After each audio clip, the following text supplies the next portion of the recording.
नमस्कार दोस्तों, मैं शिवासी। आज के दूसरे वीडियो में मैं एक ऐसे सामान्य घटना के बारे में बात करने जा रहा हूँ, या कहिए घटना नहीं, एक दिनचर्या। ये दिनचर्या भी नहीं, एक सामान्य माइंडसेट, एक ऐसा माइंडसेट जिससे हर कोई आज जूझ रहा है, मैं, आप, तुम, वो सब। एक ऐसा माइंडसेट जिससे हम रोज लड़ना चाहते हैं और रोज जीतते भी हैं और रोज हारते भी हैं। एक ऐसा माइंडसेट जिसे हम कहते हैं कि मैं सीख गया, मैं समझ गया, अब मुझसे वो गलती दोबारा नहीं होगी, लेकिन वो गलती हमसे दोबारा फिर होती है। और वो रिटर्न में हमें क्या देती है? गिल्ट देती है, फियर देती है, एंजाइटी देके जाती है और ईगो। और ये सभी हमारे फोकस को दूर करते हैं, हमें अनअवेयर करते हैं, हमें एक इमेजिनरी वर्ल्ड में डाल देते हैं, हम रियलिटी से अपने आप को दूर कर देते हैं। और साथ में हमें मिलता है आइसोलेशन, जिसके वजह से हमारे लाइफ से हैप्पीनेस चली जाती है और हम दुखी हो जाते हैं। हम रोज सुबह उठते हैं और हम ये डिसाइड करते हैं कि आज मैं अपने रूटीन को बहुत अच्छे से फॉलो करूंगा, मैं अपने सारे कामों को करूंगा, my work is the first priority. लेकिन जैसे ही दिन बीतता है या कहिए समय गुजरता है, हमें रियलाइज होता है कि आज फिर मैं हार गया और फिर से मोबाइल जीत गई। तो मैंने सोचा क्यों नहीं इस माइंडसेट पे एक वीडियो बनाया जाए, क्योंकि मुझे ऐसा लगता है कि बहुत सारे ऐसे लोग हैं जिन्हें प्रॉब्लम ही नहीं पता और वो सॉल्यूशन ढूंढ रहे हैं। भाई, जब आपको प्रॉब्लम ही नहीं पता तो आप सॉल्यूशन कैसे पा सकते हो? या आपको सॉल्यूशन जो मिलेगा भी वो कितना प्रैक्टिकल होगा, आप ये खुद सोच सकते हो जब आपको प्रॉब्लम ही नहीं पता। तो ये वीडियो उन्हीं लोगों के लिए डेडिकेटेड है जो प्रॉब्लम जानना चाहते हैं और सॉल्यूशन सीखना चाहते हैं और अपने लाइफ को बदलना चाहते हैं, अपने ब्रेन को रिवायर करना चाहते हैं और एक तंदुरुस्त और एक उत्साही जिंदगी जीना चाहते हैं, जो मेहनत करना चाहते हैं, अपने सपने को पूरा करना चाहते हैं। मैं ये नहीं कहता कि ये वीडियो आपको भगवान बना देगा और कहेगा देखो मैं तो अर्जुन बन गया, अब तो मेरा फोकस बहुत ही तगड़ा हो गया, मेरा ब्रेन अब फ्लो कर रहा है समय के साथ। ऐसा कुछ नहीं होगा, ऐसा कुछ भी नहीं होगा। सिर्फ आपको इस वीडियो से नॉलेज मिलेगी, सीखना आपको होगा। लेकिन ये जो नॉलेज है ना, ये इतना सिंप्लीफाइड होगा। ये नॉलेज आपको बहुत जगहों से मिला भी होगा, लेकिन आपको समझ में नहीं आया होगा, क्योंकि इतना सिंप्लीफाइड और इतने सिंपल वे में कोई शायद आपको समझाया नहीं होगा। मैं आपकी तरह हूँ, मैं भी प्रॉब्लम से लड़ता हूँ, जूझता हूँ और सीखता हूँ। तो मैंने सोचा क्यों नहीं एक वीडियो बनाया जाए इस पे। तो चलिए दोस्तों, स्टार्ट करते हैं। दोस्तों, आपने एक पैटर्न महसूस किया होगा कि कैसे छोटे बच्चे कहते हैं कि हम ये काम नहीं करेंगे, हमारा इस काम में करने में कोई मन नहीं है। लेकिन जैसे ही हम उन्हें एक बहाना देते हैं, अगर ये तुम काम कर लेते हो, ये होमवर्क कर लेते हो, तो हम तुम्हें टॉफी दिलाएंगे, बिस्किट दिलाएंगे, चॉकलेट दिलाएंगे, या तो तुमको बैलून खरीद के दे देंगे। तो वो छोटा बच्चा कैसे कहता है ठीक है, इस काम को मैं टाइम पे कंप्लीट कर लूंगा, बस आप मुझे ये सब कुछ दिला देना। यानी यहाँ से ये पता चलता है कि जो ह्यूमन साइकोलॉजी है वो किस तरीके से एक रिवॉर्ड से जुड़ी हुई है। और असल में हमारी ज़िंदगी में भी एक रिवॉर्ड जुड़ा हुआ है। यानी हम सबको भी एक केमिकल रिवॉर्ड मिलता है, जिसे केमिस्ट्री की भाषा में डोपामीन कहते हैं। हाँ, ये वही मॉलिक्यूल है जो आपको बहुत ज़्यादा स्ट्रेंथ, हैप्पीनेस या सेटिस्फेक्शन फील कराता है। अगर आपको कभी अच्छा महसूस होता है ना, तो यही वो केमिकल है जो आपके माइंड में रिलीज होता है और जिससे आपके ब्रेन को अच्छा फील होता है कि मैं तो सर्वाइवल में फिट हो रहा हूँ। ठीक, लेकिन आजकल सोशल मीडिया इस डोपामीन का कैसीनो बन चुका है।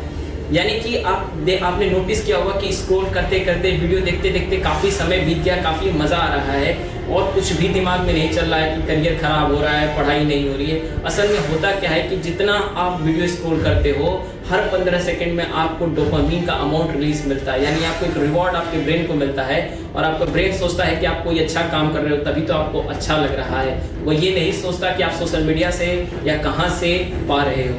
ब्रेन को लगातार हर 15 सेकंड में डोपामीन मिलने की वजह से नतीजा क्या होता है कि आपका ब्रेन ऐसे कामों में ज़्यादा उत्साही फील या अच्छा फील करता है जहां से इजीली डोपामीन मिलता है। हार्वर्ड हेल्थ के अनुसार जो लोग सोशल मीडिया का हाई कंजम्पशन करते हैं, उनके लिए जो डोपामीन होता है वो उनके रिवॉर्ड सिस्टम को एक्टिवेट कर देता है और वो सोशल मीडिया के एडिक्टेड हो जाते हैं।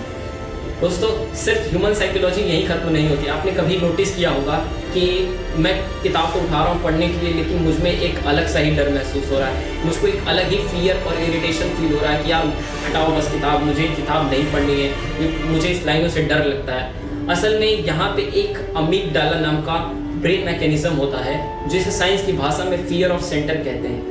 और न्यूरोसाइंस के अनुसार डर और परफेक्शनिज्म अमिगडाला को एक्टिवेट कर देते हैं, यानी आपके ब्रेन के अंदर फियर को एक्टिवेट कर देते हैं, जिससे आपकी जो सोचने वाली शक्ति है, जो प्रीफ्रंटल कॉर्टेक्स से होकर आती है, वो बिल्कुल ही सुस्त हो जाती है, वो थक जाती है, क्योंकि डर में आप करते हो ओवरथिंक, और लगातार ओवरथिंक करने की वजह से आपका ब्रेन एनर्जी कंज्यूम करता है और प्रीफ्रंटल कॉर्टेक्स लगातार ओवरथिंक करने की वजह से सुस्त हो जाता है, उसके पास उतनी एनर्जी ही नहीं बचती कि आपको सही डिसीजन बनाए।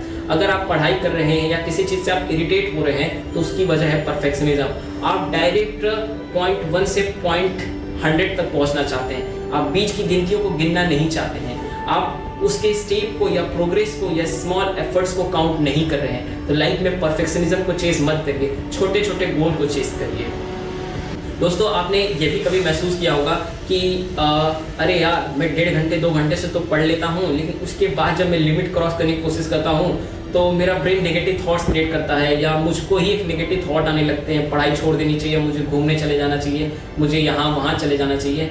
असल में ब्रेन एक इवोल्यूशन से होकर आ रहा है, ये एक दिन में नहीं बना, इसको हजारों साल लगे हैं बनने में। ठीक, तो हमारे ब्रेन में एक फंडामेंटल नेचर होता है कि ये एनर्जी को कंजर्व करता है। हमारा ब्रेन तो होता है बहुत छोटा और बहुत हल्का, लेकिन ये शरीर का 20% एनर्जी कंज्यूम करता है। और अगर साइंस के अनुसार अगर आप ऐसे काम में अपने आप को लगा रहे हैं जहाँ आपका ब्रेन काफ़ी एनर्जी रिलीज कर रहा है या खर्च हो रहा है, तो ब्रेन ऐसे कामों को करने में आपकी सहायता नहीं करता है। इसीलिए क्या होता है, जब आप बहुत पढ़ाई करना चाहते हो, मेहनत करते हो, तो आपका ब्रेन शट डाउन होने की तरफ बढ़ता है। यानी जेनजी जनरेशन, आज ये जनरेशन एकदम मजाक बन चुकी है, हर कोई इसका मजाक बना ही रहा है। देखो आज के बच्चे कितना कूल बन रहे हैं, देखो आज के बच्चे स्टूडेंट क्या कर रहे हैं, देखो लड़कियां क्या कर रही हैं, कैसे इनके ड्रेस स्टाइल है, कितने इमोशनली वीक हो चुके हैं। हाँ, ये ट्रू है कि आज की जो जनरेशन है जिसमें मैं आप हम सब रह रहे हैं, ये जनरेशन काफ़ी वीक हो चुकी है, और इसका मेन जो रीज़न है वो टेक्नोलॉजी है। आखिर यही तो जनरेशन है फर्स्ट टाइम इंट्रोड्यूस हो गया इंस्टाग्राम, व्हाट्सएप, फेसबुक, यूट्यूब जैसे प्लेटफॉर्म से, जहाँ इतनी इनको गेन मिलता है, सोर्स ऑफ डोपामिन मिलता है, इन्फॉर्मेशन मिलता है। ये पहली जनरेशन है। इस जनरेशन के पास कोई प्रैक्टिकल एग्जांपल नहीं है कि देखो इससे पहले वाली जनरेशन ने ये सब कंटेंट कंज्यूम किया तो उन पे क्या प्रभाव पड़ा। यानी हमारे पेरेंट्स भी अनअवेयर है कि तुम लगातार यूट्यूब देख रहे हो, रील्स देखते हो, तो उसका तुम्हारे दिमाग पे क्या प्रभाव पड़ता है ना। उनके पास कोई साइंटिफिक या लॉजिकल तर्क होता है, क्योंकि वो भी इससे अनअवेयर है। लेकिन उनको बिहेवियर में चेंज आता है और कहते हैं कि मेरा बच्चा तो खराब हो रहा है। असल में आपका बच्चा खराब होता है इस टेक्नोलॉजी के गलत यूज से। टेक्नोलॉजी आपकी दुश्मन नहीं, लेकिन आप टेक्नोलॉजी के यूज से अनअवेयर होंगे तो आप टेक्नोलॉजी आपके दुश्मन ही न बन जाएगी।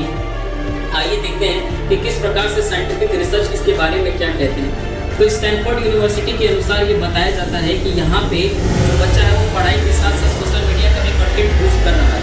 यानी कि यहाँ बच्चा एक तरफ सवाल लगा रहा है, बड़े बड़े प्रॉब्लम सॉल्व कर रहा है, आधा एक घंटा पढ़ाई होगी तो उसका ब्रेन ऑप्टिकम लेवल पे जा रहा है, तो वो अचानक से एक रील्स देख के अपने ब्रेन के प्रोसेसर को शट डाउन कर दे रहा है। यानी जहां उसके ब्रेन की कैपेसिटी बढ़ने वाली थी, उसको अपने ब्रेन को समझाना था कि मैं 1 नहीं 2 नहीं 3 नहीं 4 घंटे पढ़ सकता हूँ, अचानक से वो अपने ब्रेन के प्रोसेसर को शट डाउन कर देता है और उसे इजी सोर्स ऑफ डोपामिन दे देता है और ब्रेन को आदत डाल देता है कि सिर्फ 1 घंटे ही काम करने हैं। यहाँ ब्रेन आपका दुश्मन नहीं, ब्रेन ट्रेन होता है आपके हैबिट से। ये एक हैबिट है जो आप कंटिन्यूअस अपने ब्रेन को डालते हो, और इससे क्या होता है कि आपके ब्रेन की जो लॉन्ग टर्म फोकस की कैपेसिटी होती है वो रिड्यूस हो जाती है। आप प्रॉब्लम सॉल्व ही नहीं कर पाते हो, बड़े बड़े प्रॉब्लम। इसीलिए अक्सर क्या होता है कि जब आप स्ट्रेस में होते हैं, एंजाइटी में होते हैं, तो आपका दिमाग काम नहीं करता, क्योंकि आपने उस समय उसको ट्रेन ही नहीं किया।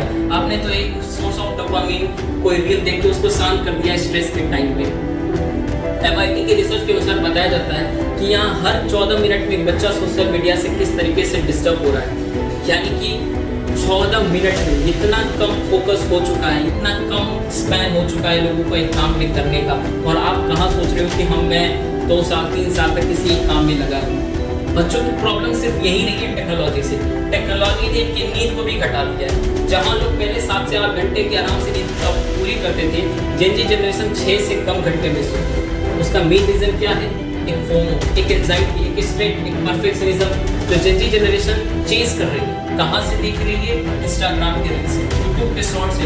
यूट्यूब पे जो ग्लैमरस वर्ल्ड दिखाया जाता है कि देखिए आज मैं यहाँ जा रहा हूँ, मैं वहाँ जा रहा हूँ, मैं यहाँ घूम रहा हूँ, वो सब दिखाया जाता है। जेनजी जनरेशन से बहुत प्रभावित होती है, क्योंकि जनरेशन अनअवेयर है, उसको इसके पीछे का ट्रूथ नहीं पता होता। यानी जब आप अनअवेयर हो तो आपको जो दिखेगा वो आप वही ना सही मानोगे।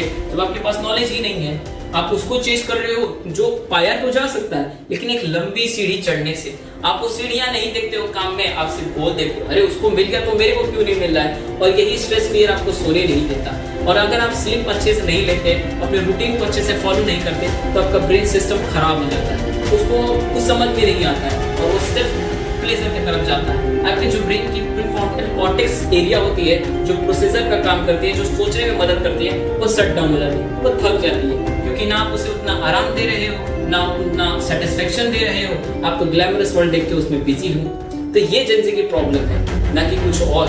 यानी आप टेक्नोलॉजी को सही तरीके से समझिए और आज ही बंद करिए ऐसे प्लेटफॉर्म, क्योंकि कोई जरूरत नहीं है आपके लाइफ में, ये सिर्फ बेकार लोगों के लिए, और आप बेकार नहीं। आई होप दोस्तों कि अब आपको पता चल चुका होगा कि रियल प्रैक्टिकल प्रॉब्लम क्या है। आपको अब आइडिया लग चुका होगा कि कैसे मेरी छोटी छोटी आदतें मेरे ब्रेन के न्यूरॉन सिस्टम को कुछ अलग दिशा में लेके जा रही है। कैसे मैं छोटा छोटा रील्स देखता हूँ तो किस तरीके से मेरा ब्रेन गुलाम होता जा रहा है स्मॉल एफर्ट डोपामीन की तरफ। आई होप कि आपको ये चीज़ें समझ में आ चुकी होंगी। अगर आपको प्रैक्टिकल प्रॉब्लम समझ में आ चुकी होगी तो आप शायद प्रैक्टिकल सोल्यूशन भी ढूंढना चाहते होंगे। मैं कहूँगा इसका एक ही प्रैक्टिकल सोल्यूशन है। मैं ये नहीं कहूँगा कि जाओ तुम बहुत बड़े बाबा बन जाओ या कोई रिलीजियस किताब पढ़ाओ या अपने आप को किसी योग में लगा दो। मैं कोई प्राणायाम योग की तरफ नहीं कहूँगा। मैं कहूँगा कि बस एक छोटा चेंज लाओ, अपने अंदर हैबिट्स बदलो।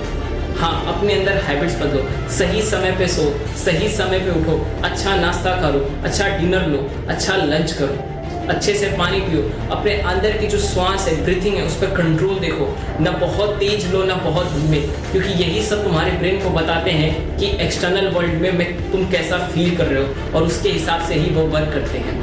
ये आदतें जो तुम्हारे 18, 19 साल या फिर 10 साल, 5 साल तक चली आ रही हैं, इनको बदलना आसान नहीं होता। मैं भी एक आदत से जूझता था कि जब भी मोबाइल दिखता था, पढ़ाई कर रहा हूँ, जब भी मोबाइल दिखता था तुरंत उठा के यूट्यूब खोल देता था, व्हाट्सअप खोल देता था, कुछ भी खोल देता था, क्योंकि पढ़ाई से मैं इरिटेट हो जाता था और मोबाइल चलाते ही मुझे मज़ा आता था।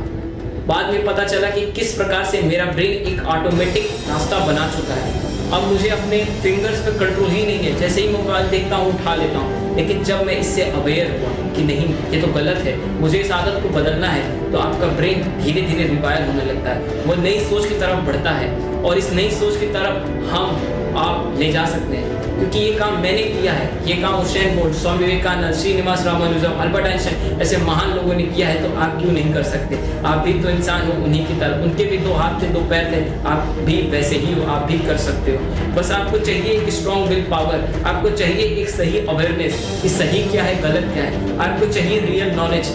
दोस्तों मैं बताता हूँ कि सुप्रीम नॉलेज होता है, आपको सही नॉलेज की तरफ चेस करना चाहिए, ऐसी नॉलेज जो प्रैक्टिकल है, उसको कई बार वेरीफाई कराइए कि सही है क्या गलत है, किसी पे अंधविश्वास नहीं करना चाहिए। मैं हुसैन बोल्ट की बात बताता हूँ कि कैसे वो दुनिया के सबसे बड़े एथलीट हैं, सबसे बड़े चैंपियन हैं, उनसे fastest man on the earth कोई है ही नहीं, लेकिन वो भी कहते हैं कि मैं भी डिस्ट्रैक्ट होता हूँ, मुझे में भी डिसिप्लिन कभी खो जाता है, मैं सोचता हूँ यार मैं तो दुनिया का सबसे बड़ा चैंपियन हुआ, थोड़ा सा प्रैक्टिस नहीं करूँगा तो क्या हो जाएगा, लेकिन वो कहते कि नहीं, थोड़ा और एफर्ट, और उनके स्मॉल एफर्ट्स उनको डोपामीन देते हैं। यानी वो एथलेटिज्म में ही डोपामीन गेन करते हैं, क्योंकि वो तमाम प्रकार के डिस्ट्रैक्शन को अपने से दूर रखते हैं, वो मोबाइल से दूर रहते हैं, वो सोशल मीडिया की दुनिया से दूर रहते हैं, वो ग्लैमरस वर्ल्ड से दूर रहते हैं, जहाँ उनको इजीली प्लेजर मिलता हो, जहाँ से उनके अंदर का सिस्टम खराब होता हो। फिर भी ये सिस्टम नेचुरल है, इसे चाहिए वो मजा, लेकिन वो बार बार समझाते हैं, बार बार एक ऐसा हैबिट लूप क्रिएट कर देते हैं जिसको गेन करना है, जिस पे कंक्वेयर करना इजी है। स्वामी विवेकानंद कहते हैं किसी एक सत्य को पकड़ो और उसको अपने जीवन का आधार बना लो। आप भी यही करो, आप जिस काम में लगे उसे लगो, उस पर विश्वास करो और तमाम प्रकार के डिस्ट्रैक्शन से दूर रहो। ये फर्जी है, ये फेक वर्ल्ड है, ये एक इल्यूजन है। यानी मैं मोबाइल की बात कर रहा हूँ, मैं आपको कह रहा हूँ कि आप भगवान नहीं बन जाओगे, रहोगे इस धरती पे, लेकिन एक सही नॉलेज के साथ से रहिए। तो आपको तो पता ही होगा कि श्रीनिवास रामानुजम, जिसे मैथमेटिक्स का बहुत एडवांस नॉलेज नहीं दिया गया, कोई स्ट्रॉन्ग टीचर नहीं मिला, लेकिन एक डिजायर, एक ड्राइव फोर्स जो उन्हें खींचता था चीजों को एक्सप्लोर करने का, वही ड्राइव, वही आप अपने फील्ड में करिए, अपने आप में वो मजा ढूंढ लिए, और वो मजा तभी आपको मिलेगा जब आप तमाम प्रकार के डिस्ट्रैक्शंस को दूर रखेंगे। यानी एक ही सॉल्यूशन है, डिस्ट्रैक्शंस हटाओ, फोकस बढ़ाओ। डिस्ट्रैक्शंस हटाओ, फोकस बढ़ाओ। जब आपके आसपास कोई डिस्ट्रैक्शंस होगा ही नहीं तो आप आराम से फोकस कर लोगे। फिर भी आप इन डिस्ट्रैक्शंस को पूरी तरीके से नहीं मिटा सकते, लेकिन धीरे धीरे एक छोटा छोटा हैबिट, एक छोटा छोटा बदलाव आपके अंदर वो एनर्जी, वो क्यूरियोसिटी प्रोड्यूस कर देगा कि आप अपने काम में पसंद करने लगोगे, अपने काम में बहुत डीप जाओगे। आखिर ऐसे ही कोई नहीं 10 साल तक इनकी थ्योरी पे रिसर्च कर लेता, उसका भी दिमाग भटकता होगा, लेकिन डिस्ट्रैक्शंस दूर रखते हैं। आई होप ये वीडियो आपको पसंद आया।